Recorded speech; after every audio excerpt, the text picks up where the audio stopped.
Siapakah orang pertama yang masuk neraka? Air di Jahannam adalah hamim atau air panas yang menggelegak. Anginnya adalah samum, angin yang amat panas. Sedang naungannya adalah yahmum atau naungan berupa potongan-potongan asap hitam yang sangat panas. Quran Surah Al-Waqi'ah ayat 41 hingga 44. Pemirsa beriman, itulah sekilas gambaran mengenai kondisi di neraka Jahannam. Siapa yang tak ingin keluar darinya? Kita semua berlomba-lomba mengerjakan kebaikan dan ibadah kepada Allah Subhanahu wa Ta'ala selama di dunia, agar terhindar dari pedihnya siksaan di neraka kelak. Namun pernahkah terbersit dalam benak kita, siapakah kiranya orang yang pertama kali merasakan panasnya api neraka? Siapakah kiranya orang pertama yang merasakan pedihnya siksaan di neraka?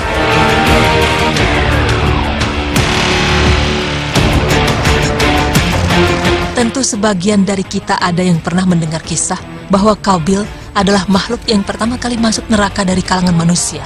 Konon dikisahkan bahwa keturunannya banyak yang membuat kerusakan di bumi karena didikannya. Lalu benarkah kisah ini? Kisah ini bermula dari penafsiran firman Allah Subhanahu wa Ta'ala yang artinya adalah sebagai berikut. Dan berkata orang-orang kafir di neraka, "Wahai Rob kami, perlihatkan kepada kami dua makhluk yang telah menyesatkan kami dari kalangan jin dan manusia. Keduanya akan kami letakkan di bawah kaki-kaki kami, supaya keduanya menjadi orang-orang yang rendah." Quran Surah Fussilat ayat 29.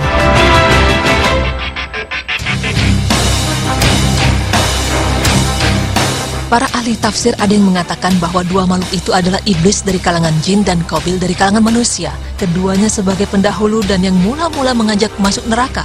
Namun ada pula ahli tafsir yang mengatakan bahwa maksudnya adalah jin dan manusia yang menyesatkan sehingga mereka mendapat azab. Wallahu a'lam. Diceritakan dari kisah yang beredar namun belum diketahui secara persis asal muasalnya tersebut, bahwa pasca terbunuhnya Habil, bukan main kesedihan Nabi Adam alaihissalam. Ishak tangis bertahun-tahun mengiringinya, hingga akhirnya Allah Subhanahu wa Ta'ala mengaruniainya seorang anak sebagai pengganti Habil. Anak tersebut bernama Syed, maknanya pemberian Allah Subhanahu wa Ta'ala, karena anak itu merupakan pemberian Allah untuk menggantikan Habil. Setelah Syed menginjak dewasa, Nabi Adam alaihissalam memberikan kepercayaan penuh kepadanya. Segala ilmu yang diraihnya diajarkan kepada Syed. Bahkan ketika akan meninggal, Nabi Adam alaihissalam memberikan wasiat kepada Syed untuk menggantikannya dalam memimpin anak keturunannya dan beribadah pada Allah Subhanahu wa Ta'ala. Adapun Qabil, dikisahkan bahwa ia lari bersama saudara kembarnya ke daerah Adnan di Yaman. Maka datanglah iblis menggodanya seraya berkata, "Sesungguhnya kurban saudaramu dimakan api itu karena ia menyembah api, maka buatlah tungku dan sembahlah api. Hal itu akan bermanfaat bagimu dan keturunanmu." Selanjutnya Qabil membangun rumah penyembahan api, maka dialah yang mula-mula melakukan penyembahan api. Wallahu a'lam.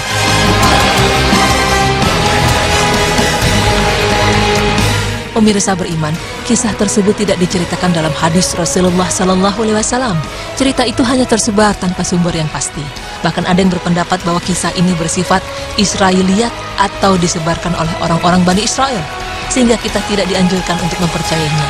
Jika begitu, lalu siapakah orang pertama yang mencicipi siksa neraka?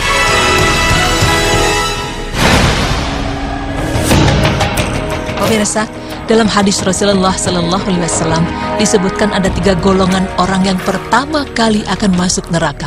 Dalam hadis riwayat Imam Muslim yang derajatnya diakui sahih, Abu Hurairah berkata bahwa ia telah mendengar Rasulullah Sallallahu Alaihi Wasallam bersabda, "Sesungguhnya manusia pertama yang diadili pada hari kiamat adalah orang yang mati syahid di jalan Allah. Ia didatangkan dan diperlihatkan kepadanya kenikmatan-kenikmatan yang diberikan di dunia. Lalu ia pun mengenalinya. Allah bertanya kepadanya, 'Amal apakah yang engkau lakukan dengan nikmat-nikmat itu?' Ia menjawab, 'Aku berperang semata-mata karena engkau sehingga aku mati syahid.' Allah berkata, 'Engkau dusta. Engkau berperang supaya dikatakan seorang yang gagah berani. Memang demikianlah yang telah dikatakan tentang dirimu.' Kemudian diperintahkan malaikat agar menyeret orang itu atas mukanya tertelungkup, lalu dilemparkan ke dalam neraka." Hadis riwayat Muslim. Selanjutnya, Rasulullah Sallallahu Alaihi Wasallam melanjutkan sabdanya, "Berikutnya orang yang diadili adalah seorang yang menuntut ilmu dan mengajarkannya serta membaca Al-Quran. Ia didatangkan dan diperlihatkan kepadanya kenikmatan-kenikmatannya, maka ia pun mengakuinya. Kemudian Allah menanyakannya, Amal apakah yang telah engkau lakukan dengan kenikmatan-kenikmatan itu? Ia menjawab, aku menuntut ilmu dan mengajarkannya serta aku membaca Al-Quran hanyalah karena engkau.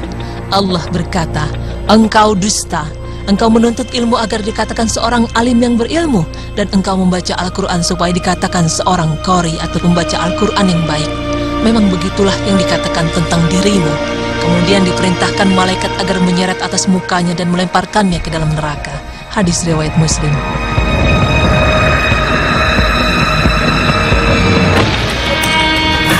Rasulullah SAW menceritakan orang selanjutnya yang pertama kali masuk neraka.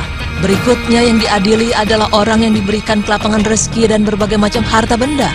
Ia didatangkan dan diperlihatkan kepadanya kenikmatan-kenikmatannya, maka ia pun mengenalinya atau mengakuinya.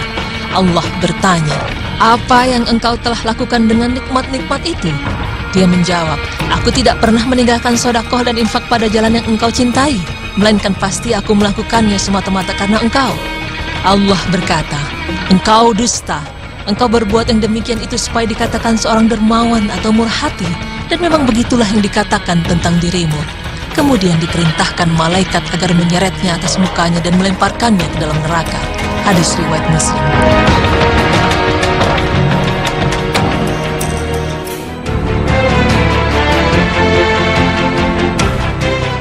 Pemirsa beriman, hadis tersebut menjelaskan tentang adanya 3 golongan manusia yang dimasukkan ke dalam neraka dan tidak mendapat penolong selain Allah Subhanahu wa Ta'ala. Pada intinya adalah mereka membawa amal yang besar, tetapi mereka melakukannya karena riya, ingin mendapatkan pujian dan sanjungan. Pelaku riya ini kelak di hari pengadilan, wajahnya akan diseret secara tertelungkup sampai masuk ke dalam neraka. Itulah 3 golongan orang yang pertama kali akan merasakan pedihnya siksa neraka. Semoga setelah mengetahuinya, kita bisa menghindari sifat riya ini.